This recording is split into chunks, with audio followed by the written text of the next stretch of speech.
इसलिए सबसे कहने का मतलब यही है कि आप कथा सुनने आ रहे हैं तो अपने पड़ोसी को भी लेकर के बोले वृंदावन में हरि लाल की। आज महाराज भगवान नारद बाबा हरिद्वार में आए, हरि के द्वार में सुंदर आसन लगाई, व्यास भगवान को बिठाया। चारों भाई कथा कहना प्रारंभ करते हैं। सदाशिव्या सदाशिव्या श्रीमद्भागवती कथा यस्या श्रवण मात्रेण हर्षितं समाश्रे। बोले भगवान की कथा सदा सर्वदा श्रवण करने योग्य है, दिन मुहूर्त की जरूरत नहीं पड़ती। 7 दिन में आप किसी भी दिन इस कथा को प्रारंभ कर सकते हैं।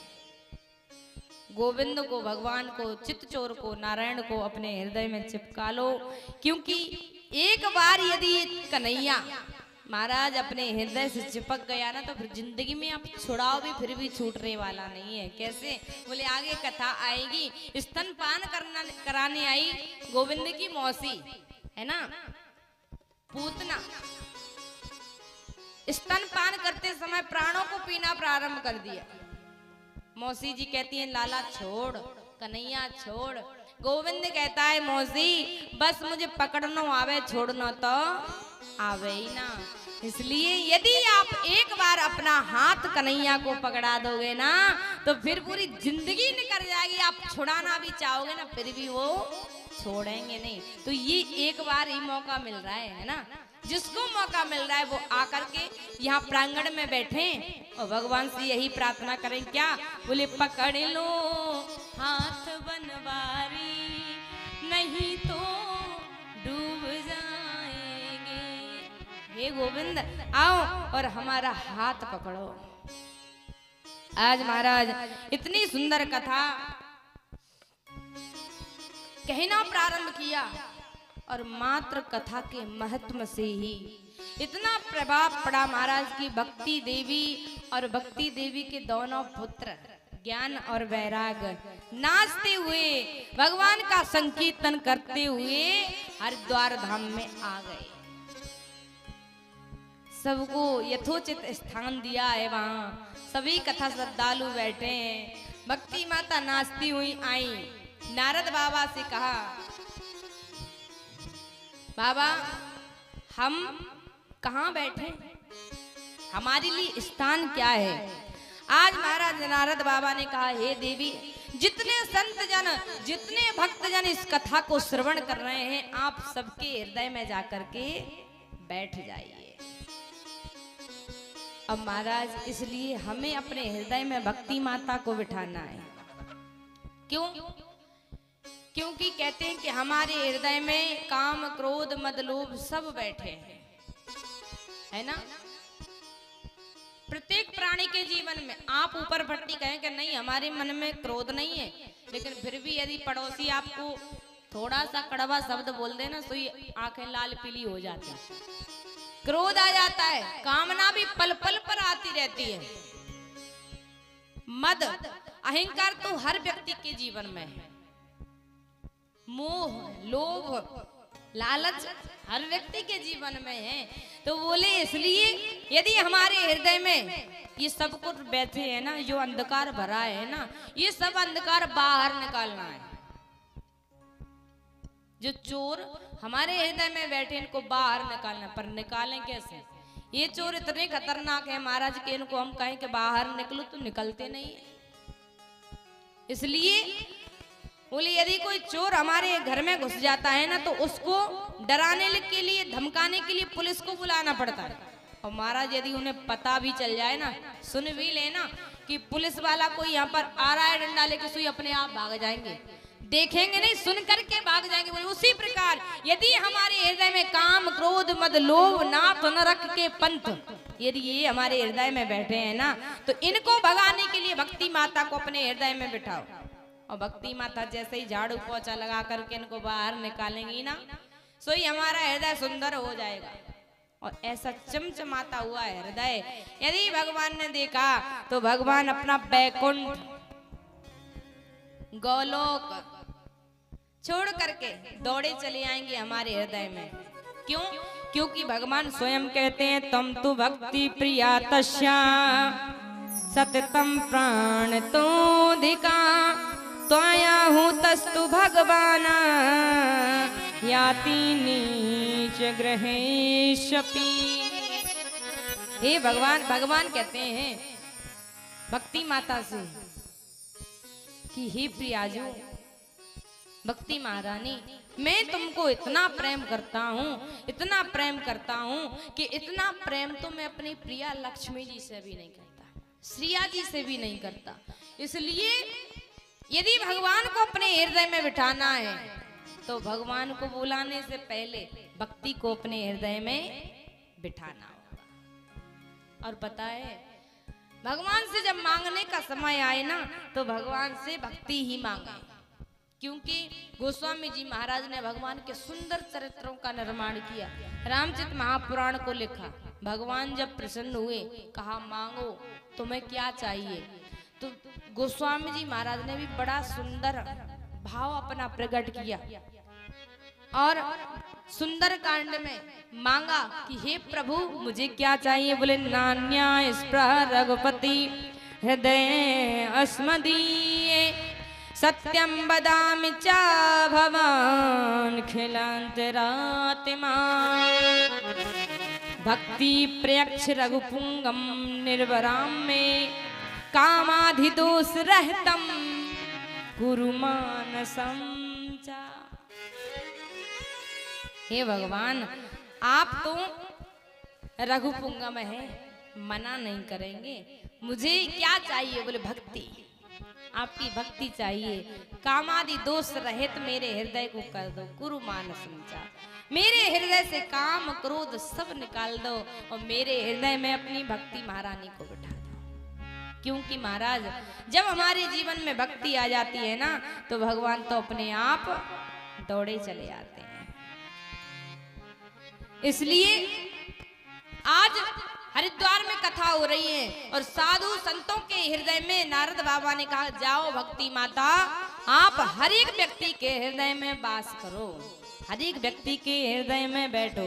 आज महाराज जैसे ही भक्ति माता प्रत्येक संत के, प्रत्येक कथा श्रोता के हृदय में बैठी, तभी सब संत कथा सुन रहे थे, बोलने लगे बोलिए भक्त और भगवान की, बोलिए संत समाज की। आज महाराज भक्ति माता ने सभी संतों के हृदय में अपना निवास बनाया।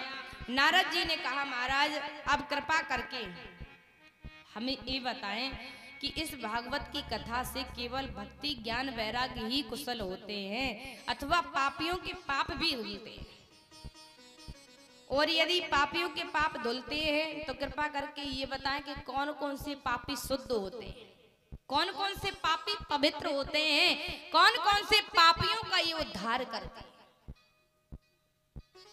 आज महाराज जैसे ही इतना कहा, सनकादिक बोले कौन कौन से का तो प्रश्न खत्म करो। हम तो इतना कहेंगे कि ये कथा महाराज ऐसी है कि जिस व्यक्ति ने अपने जीवन में कभी कोई पुण्य नहीं किया, कभी भगवान का नाम नहीं लिया, अपने जीवन में हमेशा पाप ही पाप किए हैं, ऐसे पापियों का भी ये उद्धार करती है। ये मानवा पाप तु सर्वदा सदा दुराचारता विमार्गगा क्रोधाग्नि दग्धा कुटलाश कामना सप्ताह यज्ञेन कलो पुनंति ते। 7 दिन की कथा ऐसे पापी को पावन करके उद्धार कर दे। और जब सनकादिक ने जैसे ही इतना कहा, नारद बाबा ने कहा कोई एकाध आपके पास प्रमाण है कि किसी पापी का उद्धार किया हो? सनकादिक कहने लगे बिल्कुल है। तो बोले सुनाइए। महाराज जैसे ही इतना कहा तो सनकादिक ऋषि एक सुंदर सा उदाहरण देते हैं। बोले अत्र ते कीर्ति श्यामा यतिहासम पुरातनम यस्य श्रवण मात्रेण पापहानि प्रजायते। तुंगभद्रा तटे पूर्वम भूतपत्तनुमत्तमम् यत् वर्णा स्वधर्मेण सत्य सत्कर्म तत्परः। कहते हैं कि हम तुम्हें एक सत्य घटना पुरातन इतिहास की सुनाते हैं। एक समय की बात है, बोले तुंगभद्रा नदी के किनारे एक ब्राह्मण देवता रहते थे जिनका नाम था आत्मदेव जी महाराज। उनकी धर्म पत्नी जी का नाम था धुंधली देवी। महाराज जो ब्राह्मण थे जिनका नाम आत्मदेव महाराज था, वो इतनी भक्ति भाव था उनके हृदय में, भगवान के प्रति इतनी श्रद्धा कि हम वर्णन नहीं कर सकते।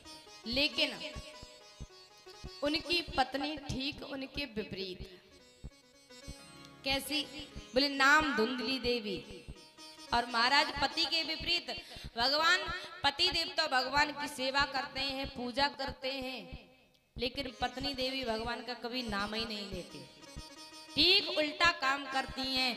बोले दिन भर उनका लड़ना झगड़ा काम।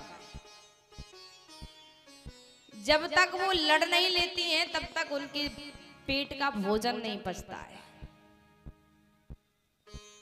महाराज बोले ऐसे उनकी पत्नी, तो उनके घर में कोई पुत्र नहीं है। आंगन में तुलसी का वृक्ष है, प्रतिदिन आत्मदेव जी महाराज उसको जल देते हैं पर वो सूख जाता है। उनके घर में एक गौ माता भी है पर उसके भी बछड़ा नहीं है। और महाराज ये सा घर उनका है, बहुत भगवान में निष्ठा रखते हैं, प्रेम रखते हैं, लेकिन पत्नी जी नहीं रखते। ध्यान रखना, घर को बनाने वाली कौन होती है? घर को बनाने वाली गृहिणी होती है, धर्म पत्नी जी होती हैं। यदि वो चाहे तो घर को बना सकती हैं और वो चाहे तो घर को बिगाड़ सकती हैं। लेकिन महाराज आज धुंधली देवी घर में रहती पर उनको तो लड़ने झगड़ने से काम है, भगवान का तो नाम कभी लेती ही नहीं है।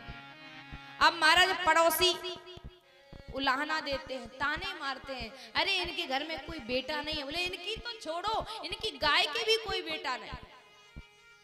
और दूसरा कहता है गाय को छोड़ो, इनके आंगन में तो तुलसी भी हरी नहीं रहती, तुलसी भी सूख जाती है। ऐसे पापी हैं ये। महाराज ऐसी बातों को जब वो ब्राह्मण देवता सुनते तो बड़े दुखी होते। महाराज एक दिन तो अपने जीवन से इतने परेशान हो गए, इतने क्रोध उनको आने लगा, महाराज की घर छोड़ करके जंगल में भाग गए। जंगल में बैठे रो रहे हैं और एक ही बात कह रहे हैं कि घर वापस तब जाऊंगा जब मेरे बेटा हो जाएगा। बोले जंगल में बैठे बैठे रो रहे हैं तो जंगल में संसारवासी थोड़ी मिलते हैं, जंगल में तो संत मिलते हैं। महाराज उसी रास्ते से एक संत जी जा रहे थे। महाराज ने देखा ब्राह्मण पुत्र लगता है, सिर पर लंबी चोटी है, माथे पर तिलक है, बड़ा सुंदर बपू है, कोई ज्ञानी पंडित है। महात्मा पास में गए, पास में जाकर के देखा तो रो रहे थे।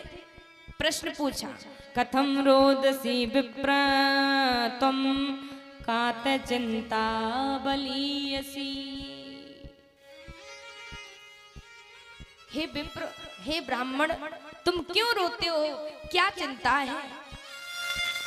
कारण बताइए मुझे। आज महाराज आत्मदेव जी महाराज कहने लगे, संत महाराज मेरे जीवन में बस एक ही चिंता है कि मेरे पास पुत्र नहीं है। हे भगवान, जैसे ही इतना सुना संत महाराज ने, उन्होंने कहा कि हमने आज तक कोई भी ऐसा भक्त नहीं देखा जो जंगल में रो रहा है और पुत्र को प्राप्त करने के लिए। बोले आज तक मैंने अपनी जिंदगी में जंगल में यदि किसी को रोते देखा है तो वो भगवान को प्राप्त करने के लिए रोता है, पर आप पुत्र को प्राप्त करने के लिए रो रहे हैं। पंडित जी को समझाने का प्रयास किया। मुंचा ज्ञानम प्रजारूपम बलिष्ठा कर्मणो गति विवेकम तो समासाध्य त्याज संसार वासना। ये पंडित जी महाराज तुम बुरा ना माने तो हम आपको एक बात बताएं। क्या? बोले क्यों तुम हाड़ मांस के बेटे के लिए रो रहे हो?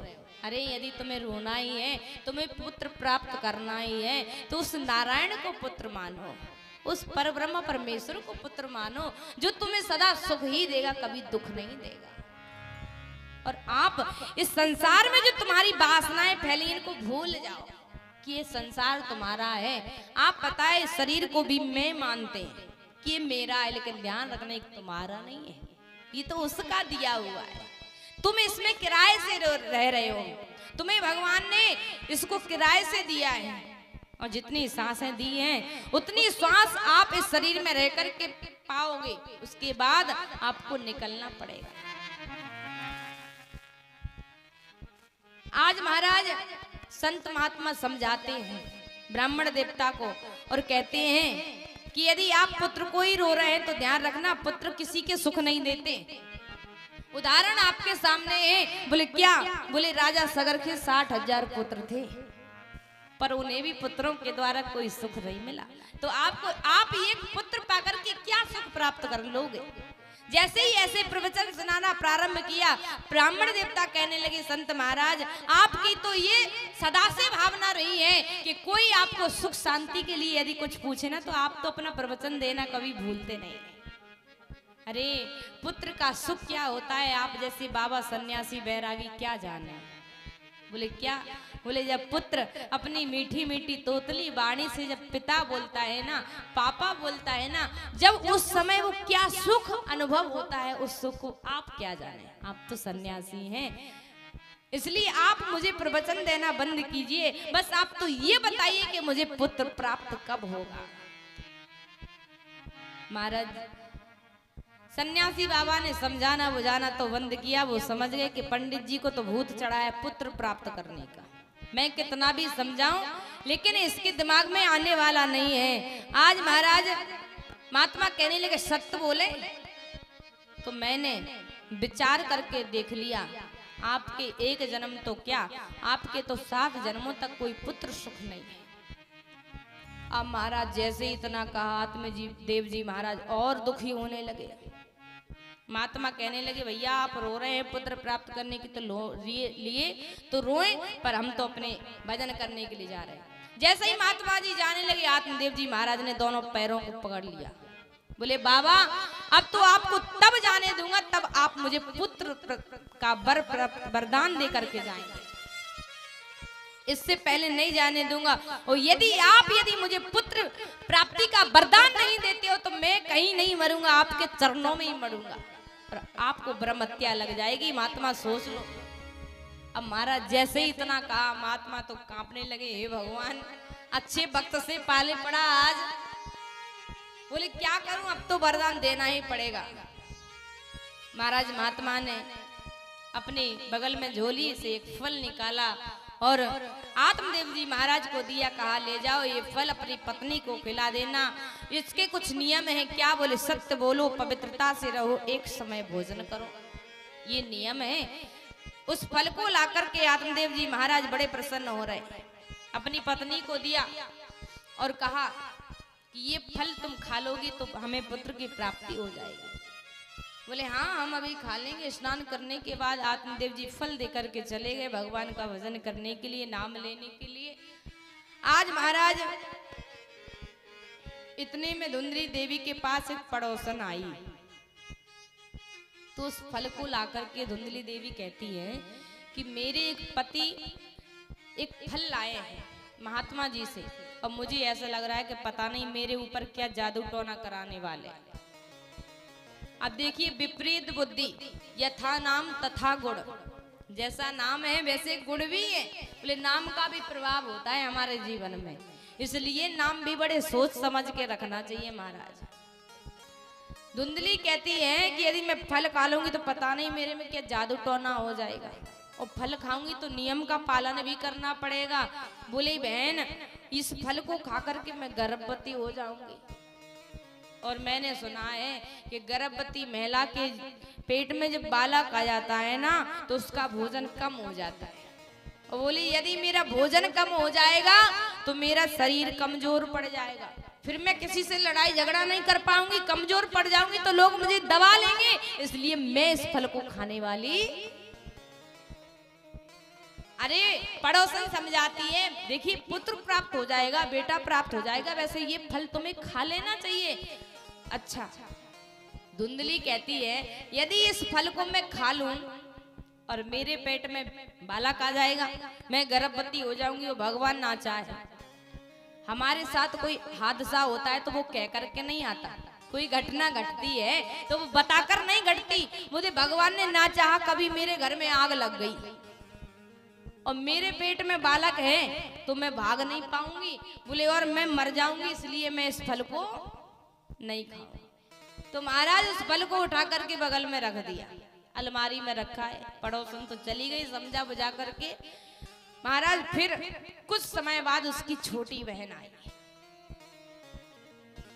अब जैसे ही बहन आई, बहन का स्वागत किया, धुंधली ने सारी कथा बहन को बताई।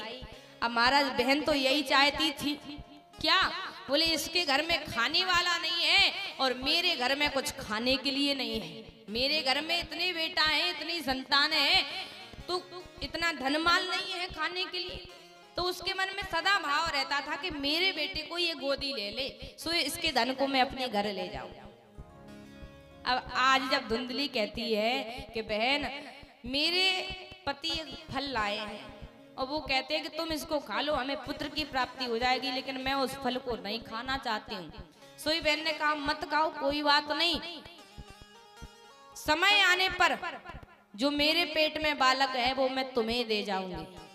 अच्छा, जैसे ही इतना कहा, बोले बहन हो तो तेरे जैसी, तू तो बड़ी सुंदर बहन है। आज महाराज बोले तूने बात सही कही, अब मैं इस फल को नहीं खाऊंगी तो क्या करूं? बोले इस फल को हम आजमाने के लिए अपने गौ को खिला देते हैं, क्योंकि गौ के भी बच्चा नहीं है, फल झूठा है कि सच्चा है पता तो चल जाएगा। बोले चलो, दोनों बहनों ने उस फल को गौ माता को खिला दिया। आज महाराज समय आया, समय आने पर धुंधली देवी के पास तो महाराज जो बहन के पुत्र हुआ सो वो ला करके दे गई, और समय आने पर गौ माता ने भी एक सुंदर से पुत्र को जन्म दिया। सर्वांग सुंदरम दिव्यम निर्मलम कनक प्रभम। इतने सुंदर है महाराज, सारा शरीर सुंदर है, कनक यानी सोने जैसा, और कान है बोले गौ माता जैसे। तो आत्मदेव जी महाराज ने उस पुत्र का नाम गोकर्ण रख दिया, क्योंकि कर्ण गौ माता जैसे हैं, सो गोकर्ण उस पुत्र का नाम। और इस पुत्र का नाम रखने चले जो धुंधली की गोदी में है, बहन का बेटा। आत्मदेव जी कहते हैं इस बेटे का नाम तो मैं रखूंगा। अच्छा, धुंधली देवी कहती है कि 9 महीने मेरे पेट में रहा, पीड़ा मैंने सहन की, और तुम बड़े होशियार हो, अपने नाम पे अपने बेटा का नाम रखोगे? नहीं, मैं अपने नाम पर अपने बेटे का नाम रखूंगी। मेरा नाम धुंधली और मेरे बेटे का नाम होगा धुंधकारी। सोई महाराज आत्मदेव सीधे सांचे बोले, कहने लगे ठीक है, आप जानो सो करो। महाराज दोनों का नामकरण हुआ। तो अभी हम कह रहे थे करना यथा नाम तथा गुण, जैसा नाम वैसे गुण भी हमारे ऊपर आते हैं, हमारे अंदर आते हैं। तो धुंधकारी के अंदर वो गुण आए। गोकर्ण जी महाराज कैसे बोले, गोकर्ण पंडितो ज्ञानी धुंधकारी महाखला। गोकर्ण महाराज ज्ञानवान है क्योंकि वो संतों का प्रसाद है। और प्रसाद का मतलब क्या होता है? संत कहते हैं प्रा का मतलब प्रभु, सा का मतलब साक्षात, दा का मतलब दर्शन। बोले प्रसाद यदि हमें मिल जाए तो समझ लेना प्रभु का साक्षात दर्शन हमारे लिए हो गया है। इसलिए महाराज बोले प्रसाद का स्थान बहुत महत्वपूर्ण है। बोले उसी प्रकार से आज जो गोकर्ण है ना, वो भी संतों का प्रसाद है। तो महाराज उनकी बहुत सुंदर बुद्धि है, बहुत ज्ञानवान है, बहुत आचरण का पालन करने वाले हैं, धर्म परायण चलने वाले हैं। लेकिन महाराज जो धुंधकारी है वो महाखल हुआ। कैसा? बोले महाराज माता पिता की सेवा नहीं करता, माता पिता की बात नहीं मानता। थोड़ा बड़ा हुआ तो कंचे खेलने लगा, उसके साथ साथ पत्ते खेलने लगा। अब महाराज जब हम रोकेंगे नहीं ना तो पहले तो मुफ्त में खेलेगा, पैसे नहीं लगाएगा, और जब हम नहीं रोकेंगे तो फिर पैसे भी लगाने लगेगा। धीरे धीरे पैसे लगाने लगा, जुआ में हारने लगा। उसके बाद महाराज बोले जब जो धन घर में था सारा लुटा दिया, और महाराज मांस मंदरा घर में लाने लगा। हर घर के कोने में हड्डियां पड़ी हैं। जैसे ही आत्मदेव महाराज ने देखा सोई महाराज रोने लगे। हे भगवान, इस पुत्र से तो मैं बिना पुत्र की अच्छा था। देखिए उसी प्रकार हमारा जीवन, अपने जीवन पर उतार करके देखें। हमारे पास पुत्र नहीं होता है तो हम पुत्र के लिए रोते हैं, बेटा हो जाए, बेटा हो जाए। और जब बेटा हो जाता है, आज्ञाकारी हो तब तो ठीक है, लेकिन महाराज यदि हमारी आज्ञा नहीं